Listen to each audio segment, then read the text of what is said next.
Okay, let's dive in. We've all been there, haven't we? That moment of dread. Mm-hmm. You feel that very first, really subtle sign that something's off. A virus might be moving in. Yeah, that little tickle in the throat, maybe. Or that just faint internal chill you can't quite shake. Or just suddenly feeling wiped out. And historically, what do we do? Well, usually it's pretty passive, right? We maybe grab some vitamin C, try to stay away from people. And just hope for the best, hope we get lucky. Exactly. We treat fighting off a cold or flu like a waiting game. You bundle up, maybe take something for the symptoms, and just, endure it. And that's precisely the thinking that Dr. Lev Nemotin, PhD, is really challenging with his work on the body heating theory, BHT for short. Right. He suggests that for decades, our idea of prevention has just been passive avoidance. But he argues we actually have this incredibly powerful, controllable defense mechanism. That we've just completely forgotten how to use. Exactly. We've let it lie dormant. And that's the radical core of BHT, isn't it? Dr. Nemotin reframes exercise not just as, getting fit or conditioning. No, not at all. But as a direct, temperature-driven biological intervention against viruses. That changes the whole playbook. It really does. So our mission in this deep dive is to unpack this whole idea. We're taking the insights from Dr. Nemotin and his collaborators and trying to distill the essence for you. And he makes this central claim, this core argument, that kind of flips our whole traditional view of managing illness right upside down. It's quite provocative. He states pretty unequivocally that initiating thermogenesis, basically, generating heat through physical movement. Like exercise. Right, through deliberate movement. If you do that within the first 48 hours of viral exposure, you can fundamentally shift the body's internal state. Shift it from what to what? From a state that favors viral growth, where the virus is winning, to a state of complete immune dominance, where your body gets the upper hand. That's huge, because it transforms prevention from just, avoiding germs. To actively, physically controlling the internal conditions, taking charge of the environment inside your body. And this whole theory, it's built on what Dr. Nemotin calls a fundamental thermal asymmetry. Sounds technical, but the idea is simple, right? Yeah, basically. It's a kind of thermal mismatch. Think of it like this. Most respiratory viruses, the common cold ones like rhinovirus, influenza, even coronaviruses, they're specialists. Right. They actually thrive in environments that are slightly cooler than our core body temperature. Okay, so what kind of temperatures are we talking about? Typically, they prefer the 33 to 36 degrees Celsius range, around 91 to 97 Fahrenheit. Which is, conveniently for them, often the temperature in our nasal passages and upper airways. Exactly. It's like their ideal little incubation zone, cool and relatively calm. But our immune system, it's the opposite. Completely the opposite. Our complex human immune system, all those T cells, antibodies, the chemical reactions, it functions best when the body is warm. Specifically, Dr. Nemotin points to peak efficiency between 36.5 and 38.5 degrees Celsius. That's roughly 97.7 to 101.3 Fahrenheit. So the virus and our immune system literally have different climate preferences. One likes it cool, one likes it hot. Precisely. And that difference is the crux of the BHT. Okay, let's zero in on this difference then. What Dr. Nemotin calls the thermal battleground. It's fascinating. It really is. So if the upper airways are the viral comfort zone, that cool incubation spot, Right. and our core body temperature represents the immune system's comfort zone, where it works best. Then the clash happens in that narrow space where those temperature zones sort of meet or overlap. Exactly. He identifies this precarious space as the crossover zone. Think about it. Immune system prefers temps above 36.5 Celsius.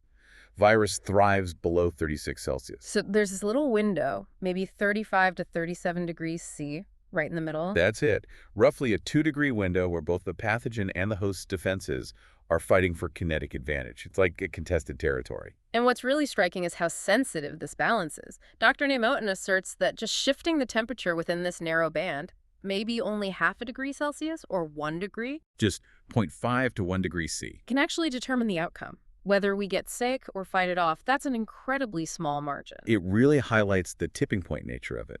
And the physics kind of explains why. If your body temperature drifts downwards, even slightly, or just stays a bit too cool. Which can happen easily if you're inactive or in a cold environment. Right. Then the viral kinetics, the speed and efficiency of their replication, they gain an immediate powerful advantage. They just multiply faster and more stably. But if you push that temperature up, Then the immune kinetics prevail. Our system kicks into high gear. Dr. Nemotin compares it to like a highly competitive industrial process, where a slight temperature tweak determines which chemical reaction dominates. Okay, so the goal of BHT is to deliberately force that temperature equilibrium upwards. Push it into the warmth, making the environment hostile for the virus. Exactly. Shift the entire environment away from the virus's comfort zone. And what does that heat actually do to the virus particles themselves? Does it just make them uncomfortable? Oh, it's much more than discomfort. Dr. Nemoten's research really emphasizes this. Raising the core temperature doesn't just annoy the virus. It actively destabilizes its replication mechanisms. It messes them up. Can you give an example? Sure. The source material notes that common cold viruses, rhinoviruses, actually start to lose their structural integrity. Mm. They literally begin to fall apart when temperatures hit around 39 degrees Celsius. Wow, okay. That's quite warm, like a proper fever. It is, but it proves the principle. Heat is a biological weapon against these things. And look at the data cited from the pandemic era. Studies Dr. Nemoten refers to showed that SARS-CoV-2 replication in vitro in lab settings was cut by over 50% at febrile temperatures. So, clear evidence the viral machinery itself is heat sensitive. It doesn't like warmth. Definitely not. But the theory isn't just about nuking the virus with heat, is it? The sort of elegance of BHT, as Dr. Nemoten presents it, is that the same heat hurting the virus is simultaneously helping our own defense system. Exactly. That's the synergistic part. Elevated temperature provides this massive kinetic boost to our immune response. How so? What are the mechanisms? Well, when the body heats up, everything just moves faster, more efficiently. Dr. Nemoten highlights a few key things. First, the immune cells themselves, neutrophils, macrophages, the frontline soldiers, they actually migrate faster through your tissues to get to the site of infection. So they arrive sooner. Arrive sooner and in greater numbers. Mm. Second, the heat increases the activation rate of T cells, which are crucial for targeted killing of infected cells. And it also improves the efficiency of how antibodies bind to the virus, Making them stick better, essentially. making them stick better and neutralize the threat more effectively. And then there's a third mechanism mentioned, these heat shock proteins. Sounds complex. Yeah, HSPs, they sound important, though. Absolutely critical. Heat shock proteins are produced by our cells in response to stress, including heat stress.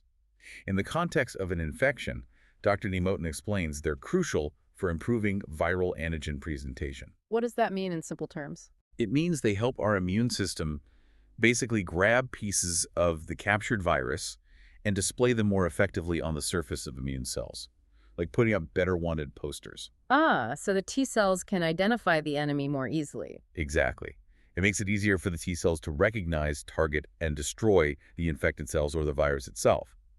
So the heat isn't just increasing the speed of the response, it's improving the clarity and the precision of the immune system's targeting mechanism. It's like a system-wide turbocharge. Heat helps us, hurts them. That's the core idea of the thermal advantage. Okay, so temperature sets the stage, defines the quality of the battle, but timing, that seems to be where the real race begins. And Dr. Nemoten has a pretty clear model for how viral infections progress, right? Yes, he breaks down the typical infection into 3 distinct phases, based on viral population growth. What are they? First, there's the lag phase, sometimes called the linear phase. Here, the virus is replicating, but relatively slowly. Your immune system is just starting to notice something's up, but symptoms are minimal, maybe non-existent. It's the quiet before the storm. Okay, phase 1, lag. Done. Then comes the exponential phase. This is where things get nasty. The virus has gained a foothold, and its population starts doubling rapidly. Symptoms intensify, you really feel sick, the virus is running rampant. And finally, Hopefully, you reach the plateau or decline phase. This is where the immune system, having finally mobilized its full forces, starts to gain control, suppress replication, and clear the infection. that progression sounds less like a race and more like, I don't know, a ticking bomb in that early phase. How fast is this virus actually multiplying? What's the scale of the threat? The scale is defined by something Dr. Nemoten calls the replication time constant. For many common respiratory viruses, he states this constant is roughly 24 hours. Wait, 24 hours. What does that mean practically? It means if left unchecked by an effective immune response, the viral population inside you can literally double in size every single day. Wow. Double every 24 hours. That's why you can go from feeling just a tiny bit off one day to feeling absolutely terrible the next. That rapid doubling rate is the engine of the exponential phase. Okay, let's unpack that. If the virus is essentially earning compound interest every single day, just waiting passively. Is functionally giving the virus an overwhelming head start. You're letting its numbers explode before your defenses are ready. Which means intervention, if it's going to work, has to happen during that early, slow burn lag phase. Precisely. That is the critical window. And Dr. Nemotin is extremely clear on this point in his work. He stresses that intervention like the body heating protocol must happen within the first 36 to 48 hours. 48 hours max. After exposure or after the very first, maybe subtle onset of feeling unwell. Yes, before those symptoms really take hold. If you miss that window, if the virus shifts into that rapid exponential growth phase, Then it's too late, or much harder. it becomes exponentially less effective. Thermal manipulation, or frankly any intervention, just can't keep pace once the viral load gets too high. You've let the opponent get too far ahead on the scoreboard, so to speak. Now let's think about the inherent disadvantage our own immune system is working with here. We talked about kinetics, the virus is fast, but our immune system, especially the adaptive part, the T cells and antibodies, it's powerful, but slow to mobilize, isn't it? That's the critical temporal mismatch. It's a huge problem. Hmm. If you just leave the body to its natural devices without intervention, the immune system often only reaches its peak performance after maybe 3 to 4 days. That's 72 to 96 hours. Or, in some more severe cases, it might even take up to day 7. That's 168 hours. A whole week. Yeah, so the vigorous gets this immediate, maybe 48-hour head start where it's doubling away, while our heavy artillery, the adaptive immune system, is still, printing its battle plans and getting mobilized. So let me get this straight. The virus is doubling, maybe doubling again in those first 48 hours, but our best defense doesn't really hit its stride until day 3 or 4, or even later. That's the race we usually lose, or at least struggle with. The pathogen builds up this huge population size before we can fully deploy our most effective defenses. And this is the problem that Dr. Nemotin's BHT aims to solve directly. Exactly. By initiating controlled, early physical heating active thermogenesis, the idea is we accelerate the immune activation. We literally shift the entire immune response curve leftward on the timeline graph he presents in his figures. You're making the immune system peak sooner. That's the goal. Ensure that maximum immune activity happens much, much sooner than that 168-hour worst-case scenario, potentially cutting the response time in half, maybe even more. It sounds like you're essentially buying time for the immune system. That's a great way to put it. And this brings us to Dr. Nemotin's concept of the grace period. Okay, what's the grace period? The grace period is basically the temporal advantage, the extra time that early heating provides. Remember, the heat does 2 things simultaneously. It slows down the viral replication kinetics. Puts the brakes on the virus. Right. And at the same time, it accelerates the immune response kinetics, speeds up our defenses. So you create this window. You create a window. You're giving the immune system enough time to reach its full activation potential before the viral population surges past what Dr. Nemotin's model calls the symptoms threshold. And the symptoms threshold is basically the point where the viral load gets high enough to really overwhelm local tissues and make you feel properly sick. Exactly. It's the tipping point into noticeable illness. If you successfully apply BHT during that lag phase, keep that core temp slightly elevated. You slow down the virus just enough. Just enough so that when the immune system finally ramps up to full power, the viral population curve hasn't yet crossed that threshold into severe symptoms. You achieve immune control before the illness really takes hold. So the goal isn't necessarily to instantly wipe out the virus on day 1. No, it's more strategic. It's about slowing the enemy's advance just long enough for our own reinforcements, the fully activated immune system, to arrive and win the kinetic race before the damage is done. It's a game of manipulating the timelines, delaying the viral growth curve, accelerating the immune response curve until they intersect at the lowest possible viral load. Precisely put. BHT, in this sense, is a proactive time management strategy for your own immune system, using heat as the tool. Okay, so we've established heat is good, timing is critical, but how we generate this heat is absolutely key. This is where the body heating theory really diverges from, just common sense cold remedies. Right. Dr. Nemotin makes a sharp distinction here, doesn't he, between active thermogenesis and just, passive warming. A very sharp distinction. Okay, let's tackle the obvious one. If I feel a chill coming on, my first instinct is maybe grab a thick blanket, make a hot drink, maybe even jump in a hot bath or sauna. Are these passive methods useless in the BHT context? Useless might be too strong, Well, but Dr. Nemotin argues they are profoundly insufficient for the specific job BHT is designed to do. why is that? Because passive methods, blankets, hot water, saunas, they primarily provide surface comfort. They warm your skin. They might moderately and often just temporarily increase your peripheral temperature. But not the core. They simply can't reliably drive the significant sustained core temperature change, that zero point 0.5 to 1.5 degrees Celsius rise needed to shift the thermal balance deep inside your tissues, where the real immune reactions are happening. So we need heat generated from the inside out, not applied from the outside in. Absolutely. Active heating. Heat generated through short bursts of vigorous muscular effort, that's active thermogenesis. It produces heat internally right at the source of metabolic activity in your muscles. And that heat then spreads through the bloodstream to the core organs and deep tissues. Exactly. It directly impacts the environment where the immune battle is taking place. Okay, tell us more about how that short, vigorous muscular effort achieves these effects that Dr. Nemotin talks about. It's not just about getting warm, is it? No. The effect is synergistic. It's thermal and mechanical. First, obviously, the intense muscular effort rapidly increases core body temperature. It achieves that crucial zero point 0.5 to 1.5 degrees Celsius spike we keep mentioning, pushing the body firmly into that favorable immune comfort zone. Okay, that's the heat part. What else? But second, and this is really important, active movement profoundly enhances blood circulation. And crucially, it boosts lymphatic flow. The lymphatic system, why is that so critical here? We don't often talk about that. Well, the lymphatic system is like our body's internal drainage and transport network, especially for immune cells and waste products. But unlike the blood circulatory system, which has the heart as a central pump. The lymphatic system doesn't have its own pump. Exactly. It relies almost entirely on the squeezing action, the movement and contraction of the muscles surrounding the lymph vessels to drain fluid and move immune cells around. So when you exercise vigorously, You're doing two things at once. You're generating heat, which suppresses the virus and boosts immune cell activity. And you're physically pumping the lymphatic system, accelerating the delivery of those immune cells to the infection site and helping clear out debris faster. that makes incredible sense. It's not just the heat itself, but also the mechanical action of physically moving the immune components around more effectively. It's a combined thermal-mechanical defense strategy, Mm-hmm. and Dr. Nemotin connects this directly to our body's own involuntary defense mechanisms. Think about shivering. Right. When you get really cold, you shiver uncontrollably. He views the first onset of shivering not as just a sign of being cold or weak, but as the body's own intrinsic thermogenic reflex kicking in. The body is already trying to initiate BHT on its own, Ugh. without us consciously doing it. Precisely. Shivering is the body's natural, albeit sometimes inefficient, attempt to restore that immune comfort zone temperature.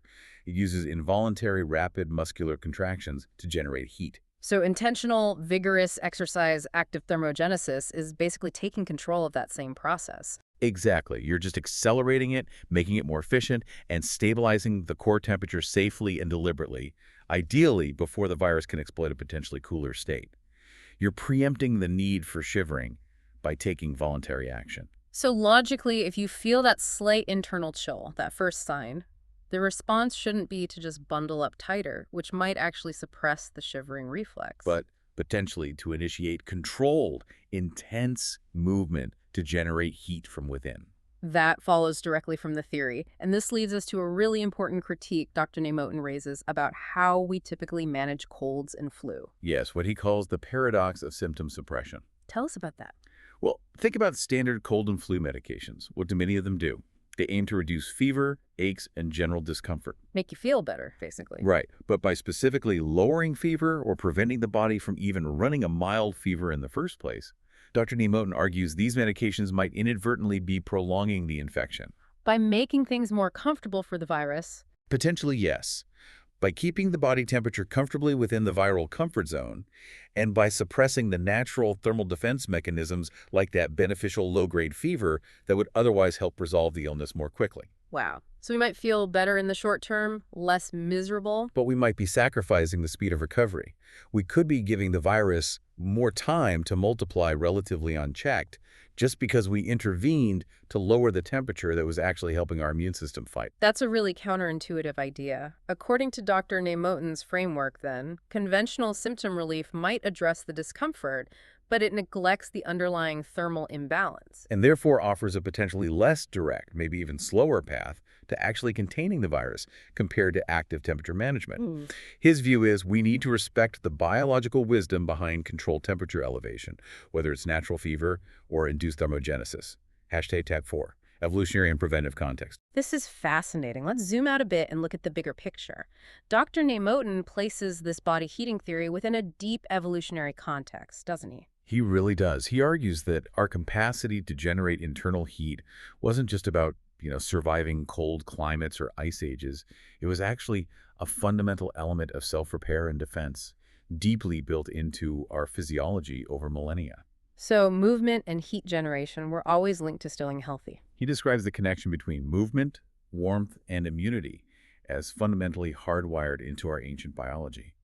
For our distant ancestors, almost every act of motion, running, hunting, building, fighting, served a dual purpose. Survival, obviously. Yes, immediate survival, finding food, avoiding predators. But also, that constant physical activity continually reinforced their resistance to disease by modulating body temperature and keeping circulation and lymphatic systems active. This capacity for internal heating is an ancient, core biological adaptation for health maintenance. And fever itself, which we usually think of as just a negative symptom of being sick. Dr. Moten reframes that too. Absolutely. He emphasizes that fever isn't a mistake or a system failure. It is an active, highly regulated process, usually triggered by immune signals called cytokines. The body deliberately resets its internal thermostat upwards Why? to deploy heat as a selective biological weapon against the invading pathogen.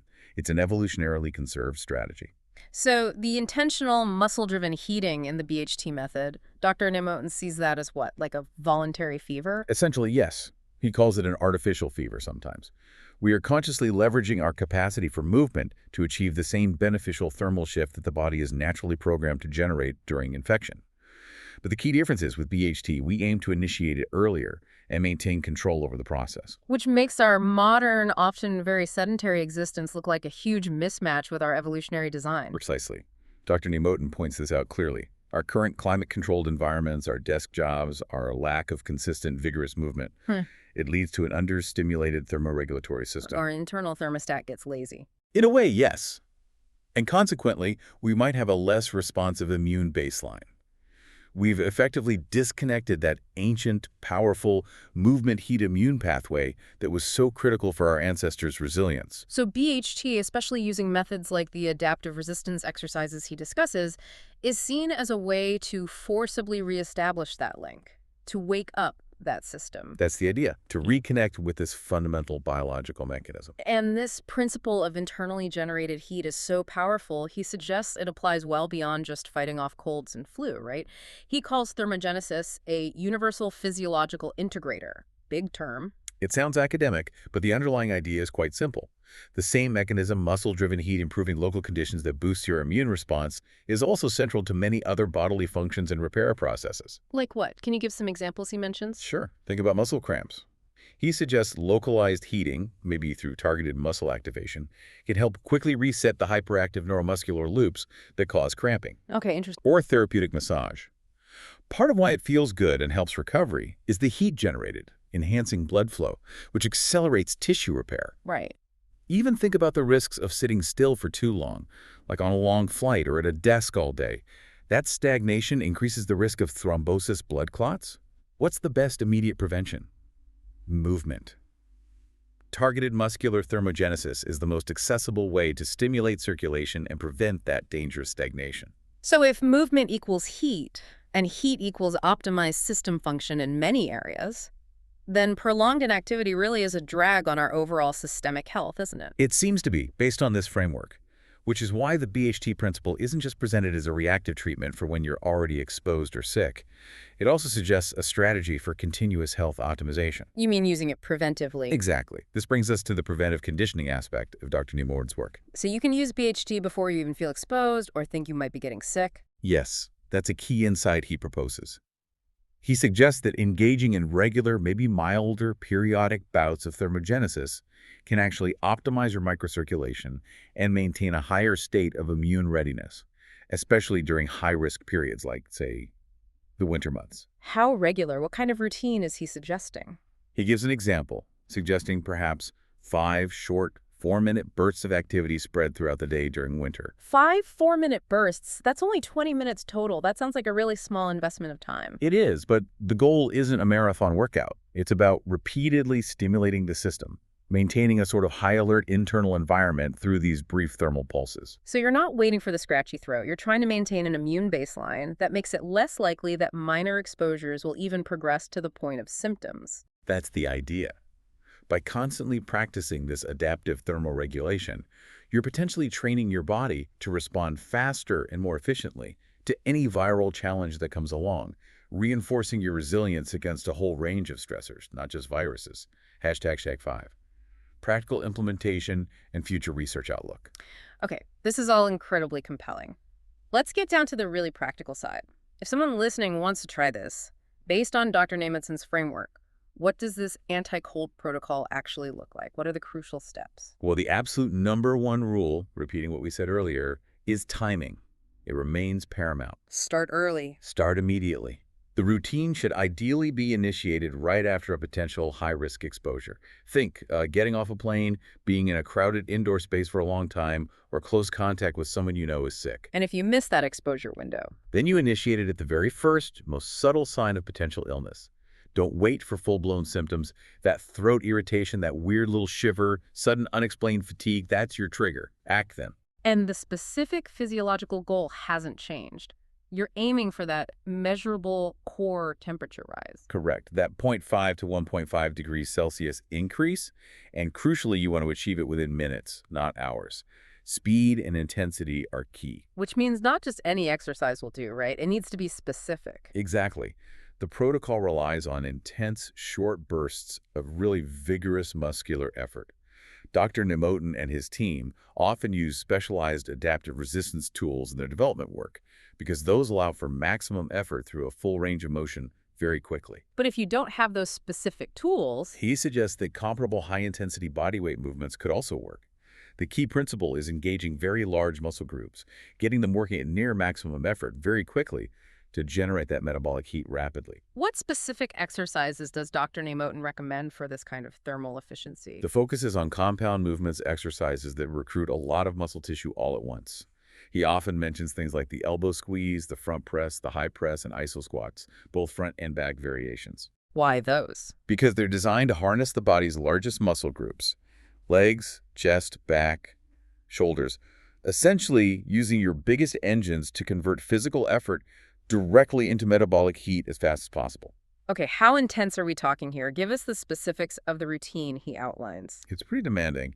The protocol described typically calls for around 40 to 50 repetitions per exercise. 40 to 50 reps, that's a lot. It is, and performed at near maximum effort, so really pushing yourself. And this sequence of exercises is then repeated for 3 full rounds. 3 rounds of 40-50 reps of several exercises at near max effort. Yeah. This is definitely not a gentle yoga session or a casual walk. This is intentional, high-demand work aimed squarely at rapid core temperature elevation and maximizing that lymphatic and circulatory pump effect. It should feel genuinely strenuous. Because you're basically trying to outrun the virus's replication clock. That's the urgency behind it. That sounds intense enough that safety must be a consideration. What supportive measures does Dr. Nemotin stress are essential when doing this? Absolutely. Safety focuses mainly on thermal management and fluid balance. First, hydration is completely non-negotiable because you're deliberately inducing a powerful thermal response and likely sweating. You need to replace fluids? Yes. He stresses drinking water, ideally with electrolytes, both before and immediately after the session to offset fluid loss and maintain crucial mineral balance. Okay, hydration. What else? Second, avoid wearing heavy clothing during or immediately after the exercise. You need to allow your body to safely dissipate any excess heat.